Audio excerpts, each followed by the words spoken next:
Hi, I'm Laetitia Maklouf, and in this video I'm going to show you how to plant Hippeastrum bulbs in a pot. Hippeastrums are typically given as Christmas gifts, but they're a great way of adding glamour and drama and colour into the bleak months that follow before spring appears. You can get Hippeastrum bulbs in winter and plant them indoors, and they will grow into the most beautiful houseplants.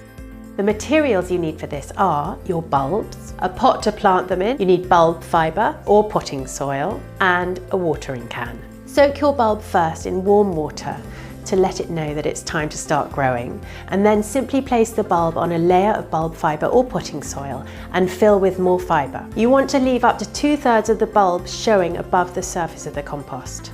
Pack the soil around the bulb, giving the plant a good foundation for when it's time to flower, because these plants can become very top heavy. Stand the pot in a bright, warm place and water it sparingly until you can see some action. And after that, water it regularly, just to keep the soil consistently moist. Turn the pot every day so that the stems grow evenly.